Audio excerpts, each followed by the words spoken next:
താറാവുകൾ കൂട്ടത്തോടെ ചത്തൊടുങ്ങിയ കുട്ടനാട്ടിലെ വിവിധ പ്രദേശങ്ങളിൽ ഉദ്യോഗസ്ഥ സംഘം നേരിട്ടെത്തി പ്രതിരോധ പ്രവർത്തനങ്ങൾക്ക് നേതൃത്വം നൽകും. ഒപ്പം തന്നെ താലൂക്കുകൾ കേന്ദ്രീകരിച്ച് കർഷകർക്ക് ബോധവൽക്കരണ ക്ലാസുകളും നടത്തും. Veterinary department veterinary doctor, life stock inspector, attender ഇവരുടെ കൂടെ 2 പോലീസുകാരും ഒരു വില്ലേജ് ഓഫീസ് സ്റ്റാഫും കൺസേൺ വാർഡ് മെമ്പറും കാണും.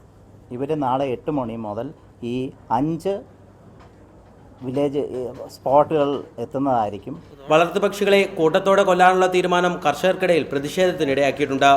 ഈ സാഹചര്യത്തിൽ സംഘർഷ സാധ്യത മുന്നിൽ കണ്ട് ഉദ്യോഗസ്ഥർക്ക് പോലീസ് സുരക്ഷ ഉറപ്പാക്കും. കർഷകർക്ക് നഷ്ടപരിഹാരം നൽകുന്നതിനുള്ള തീരുമാനവും വൈകാതെ കൈക്കൊള്ളും. നമ്മളെ റെസ്പോൺസിന് അപ്പോൾ അയാൾക്കൊരു കോമ്പൻസേഷനും അവർ തീർച്ചയായിട്ടും അതിനുവേണ്ടിയുള്ള കോമ്പൻസേഷനും അനൗൺസ് ചെയ്യാനായിട്ടുള്ള റിക്വസ്റ്റ് കൊടുക്കുന്നതായിരിക്കും. പക്ഷിപ്പനി സ്ഥിരീകരിച്ച തകഴി, ചമ്പക്കുളം, നെടുമുടി, പുറക്കാട്, മുല്ലക്കൽ എന്നീ പ്രദേശങ്ങളിൽ വ്യാപകമായി താറാവ് കൃഷിയുള്ള പ്രദേശങ്ങളാണ്. ക്രിസ്മസ് വിപണി ലക്ഷ്യമിട്ട് ലക്ഷക്കണക്കിന് രൂപയാണ് നിരവധി പേർ താറാവ് കൃഷിയിൽ മുടക്കിയിട്ടുള്ളത്. അതുകൊണ്ട് തന്നെ താറാവുകളെ കൂട്ടത്തോടെ കൊന്നൊടുക്കുന്നത് കർഷകർക്ക് ഭീമമായ നഷ്ടമാണ് ഉണ്ടാക്കുക. റിപ്പോർട്ടർ, ആലപ്പുഴ.